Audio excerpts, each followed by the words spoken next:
Wilujeng enjing Pak Menteri Sampurasun. Yang dipanggil Astro Rampes. Alhamdulillah. Hatur nuhun pisan, abdi udah istirahat di sini, ngerasakan sensasi di Astro Highland Theater. Iya. Nah, profil singkat dari panggilannya Astro Asep Strawberry. Bapak Haji ini, Pak Asep Hailusna, merupakan pengusaha senior yang sudah malang melintang di industri restoran tanah air. Iya.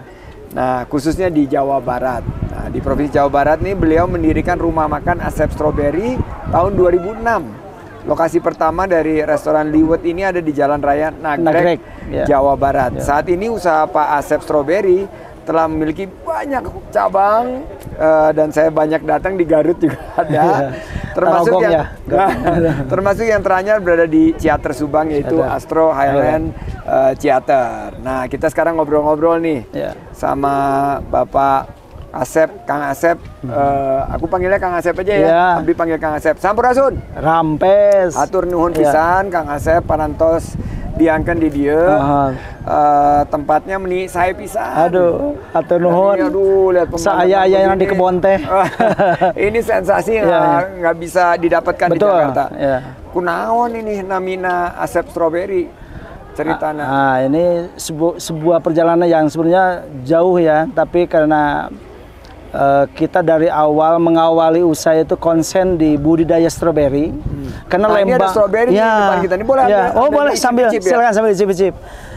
Karena di Lembang dulu kan zamannya Belanda itu ada istilah perkebunan mintras, Pak Menteri. Mintras itu perkebunan budidaya stroberi. Zaman Belanda tuh. Zaman Belanda. Nah, lambat laun saya masuk tahun 1999 itu udah tidak ada lagi stroberi yang di Lembang. Sehingga ketika saya lulus 97 kuliah dari Seni Rupa IKIP Bandung. Oh, dari UPI juga? Saya dari UPI, Seni Rupa. Seni Rupa, sama iya. Ibu saya juga dari UPI juga. Oh, alhamdulillah. Berarti tetangga NHI. Iya, tetanggaan. NHI, terus Poltekpar NHI. Iya. Terus kemudian saya lihat potensi Lembang yang sangat luar biasa. Keahlian saya di bidang set desain eksterior interior restoran. Ya, jadi kenapa tidak ini bisa dikembangkan lagi konsep stroberi dengan kuliner begitu. Akhirnya kejadianlah karena memang pada saat itu tidak banyak kompetitor yang melakukan kegiatan stroberi petik sendiri. Jadi kegiatan kita saat itu langsung booming sekali, betul, alhamdulillah. Langsung melesat begitu. Pas di Nagrek itu banyak yang datang. Ya, Nagrek itu bagian daripada pengembangan dari Lembang waktu itu, Pak Menteri begitu. Nah, jadi beken dengan nama Asep Strawberry karena memang kita merasa dengan menanam stroberi itu ada sebuah keberkahan, ada nilai keberkahan yang dapat, apalagi stroberi warnanya ranum, merah menarik. Aku udah habis 5.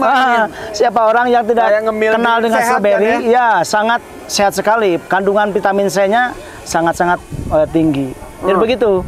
Kenapa sekarang akhirnya brand kita menjadi Asep Strawberry? Karena memang kekuatan kita mengawali dari sebuah budidaya tanam stroberi. Begitu Pak Menteri. Kang Asep, ya. Aku kan udah di sini nih, ya. Di Theater nih, ya. Astro Highland namanya. Ini kan konsep yang dibawa nih apa nih? Ini kan udah diperluas bukan hanya stroberi ya, tapi ada juga kebun teh, ada nuansa kalau kita lihat ini ekoturism. Terus tadi malam kita UKM-UKM-nya pada kita mulai promosikan dan lain sebagainya. Jadi konsep apa yang dibawa dan resepnya apa nih?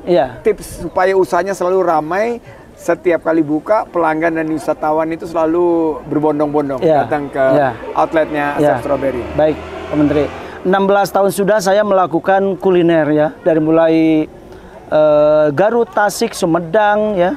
Kemudian Lembang ini bagian daripada konsep kami Astro balik ke kota, nyaba ke kota begitu Pak Menteri. Nah, melihat potensi hamparan teh yang sangat luar biasa menjadi bagian ketertarikan saya untuk lebih mengembangkan lagi, lebih tertantang lagi bagaimana kita jangan ragu dan takut untuk mengembangkan sesuatu. Kalau kita katakan bisa, harus bisa. Seperti halnya hamparan teh ini menjadi bagian konsen kami karena sebelum kita buka ini orang-orang udah mulai banyak berfoto di sini Pak Menteri. Jadi, wah ini dan ini yang disebut Himalaya ya? Puncak Himalaya. Karena tertinggi dengan 1580 ya? Betul, 1580 ke DPL-nya itu. Jadi tempat ini dulu 1580 meter di atas permukaan laut. Jadi tempat rebutan Pak Menteri. Semua orang mau di ketinggian ini. Sebelum yang lain berkembang di bawah, kita yang paling start awal di sini. Yang kemitraan kita dengan PTPN paling awal kita membangun di sini 2020 Pak Menteri. 2020 ya. Nah, jadi pas lagi pandemi. Wah, itu pas menyambut pandemi. Kita kan Januari, Februari, Maret pertengahan kita kan sudah masuk ke momen pandemi. Jadi saya ini menjadi berkah ya Pak Menteri ada di sini. Karena apa? Karena ternyata bukan hanya kuliner yang kuat di sini, tetapi alam yang semula orang udah datang ke sini dikemas menjadi tempat seperti ini, yang menjadi sesuatu yang memang luar biasa, memberikan income yang luar biasa. Ternyata pengunjungnya juga memang tidak kebendung Pak Menteri.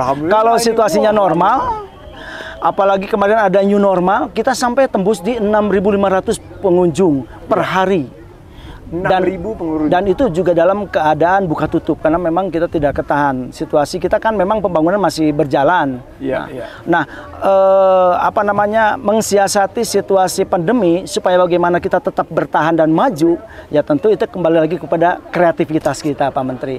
Tuntutan kreativitas ini penting untuk diimplementasikan dalam sebuah karya nyata seperti ini. Kita membangun ini berdasar kekuatan yang step by step. Jadi tidak berdasar modal yang besar. Kita lakukan perlahan, tapi semoga terencana, terarah, terukur, semuanya bisa berjalan. Pada akhirnya nanti di 2023 mudah-mudahan bisa running semuanya begitu. Amin. Ada beberapa spot yang memang kita akan persiapkan, terutama kolaborasi. Yang seperti tadi malam kita bahas di talk show itu Pak Menteri, kita di sini akan membuat teras UMKM sepanjang 300 meter teras UMKM yang mungkin nanti menghimpun beberapa UMKM unggulan Jawa Barat yang memang kita evaluasi supaya varian dan keberagamannya supaya beraneka ragam produk dan menu makanan yang kita jual di sini. Terus yang paling penting kepedulian kami karena basic kami dari seni rupa, dari art gitu ya. Kita akan membuat amphitheater karena di sini sangat miskin sekali untuk mengakomodir berbagai seni budaya. Kita akan buatkan amphitheater di wayang golek dari semua dan juga untuk kegiatan ruhaniah juga untuk tadabbur alam. Kan kita ada istilahnya dalam 1 bulan itu ada terang bulan. Menyambut terang bulan kan ada 12, 13, 14 terang bulan. Kita akan adakan event ruhania, bagaimana semua lampu matiin tapi hanya mengandalkan terangnya bulan di hamparan kebun teh yang ada di sini. Dan yang satu lagi yang menarik, hanya satu-satunya kebun teh yang ada di Astro Highland yang dibentuk bulat-bulat begini Pak Menteri. Di hamparan lain tidak. Ya? Saya sampai beli rata-rata gini ya. Ini bulat-bulat ya. Ini bulat-bulat. Jadi ini udah kita pakai mesin, dipetiknya pakai mesin yang bulat Pak Menteri, dan saya sendiri yang beli. Jadi ini ada teknologi dari China ya, teknologi ya.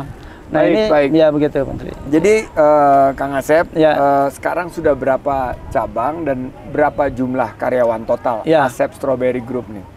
Ya, kalau berbicara cabang sebenarnya cabang saya udah banyak, tapi ada beberapa yang tidak produktif kita cut. Apalagi situasi pandemi yang memang kita menghajar banget terhadap kondisi pariwisata, terutama yang di bidang saya kuliner ya.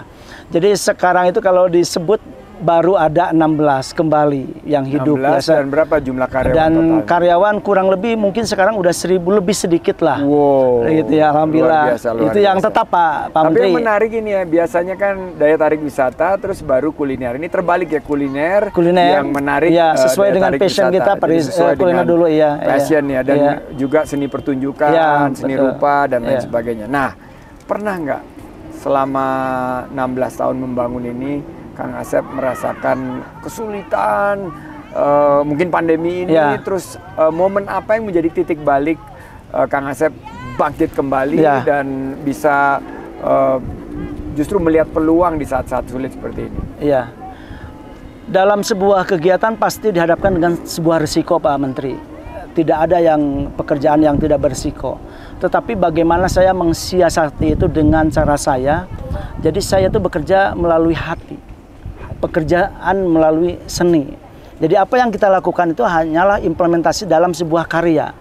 Nah, kalau segala sesuatu dikerjakan dengan ikhlas, tulus ikhlas, dan dengan kepenuhan nilai-nilai seni, pasti itu tidak akan menjadi beban.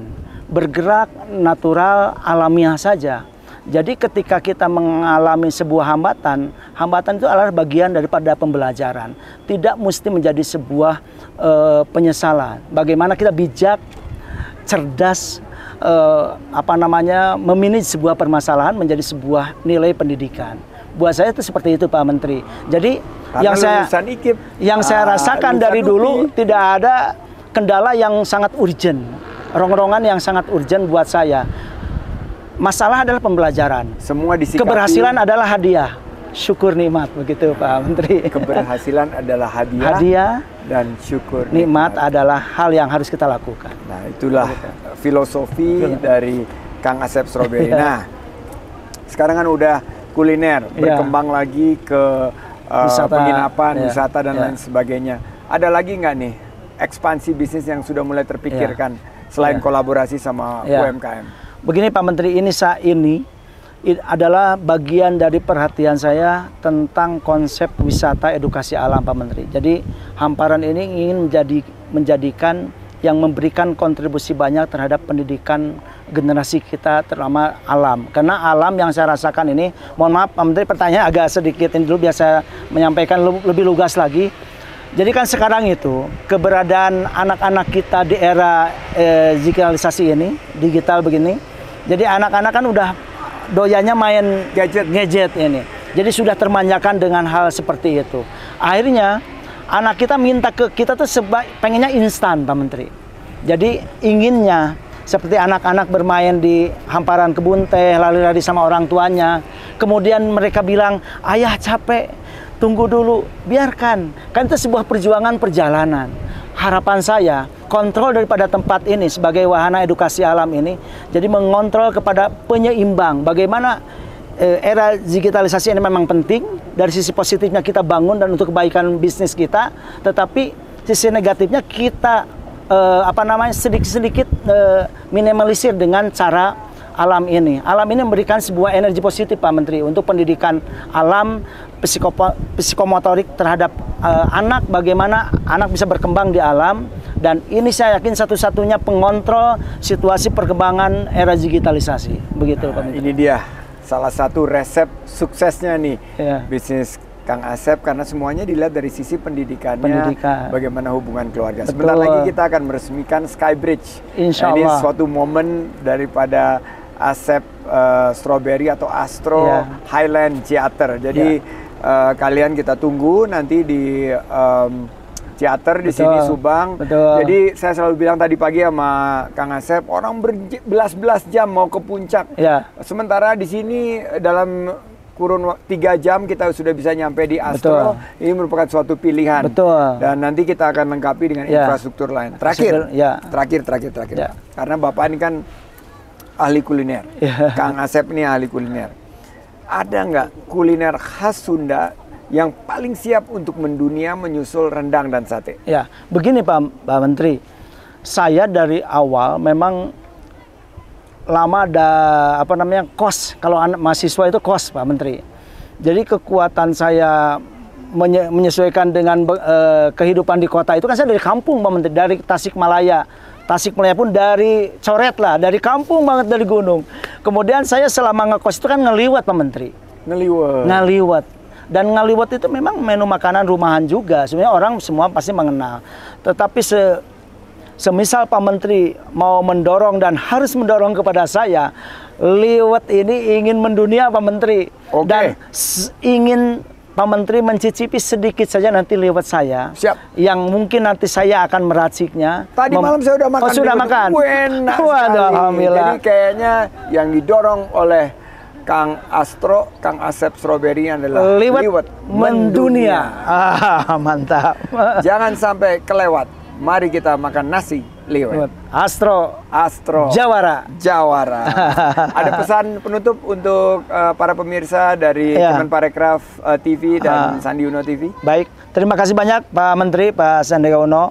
Luar biasa kunjungan ini memberikan sebuah keberkahan bagi kami Astro Group dan menjadi motivasi tentunya bagaimana kami lebih bisa berkembang lagi, terutama bagi para generasi muda yang melihat potensi alamnya di mana-mana di sekelilingnya bisa dikembangkan, mari kita bersama-sama bangkit, maju bersama, berkolaborasi, saling memikirkan potensi yang ada menjadi sebuah usaha dan memajukan perekonomian masyarakat dan Indonesia.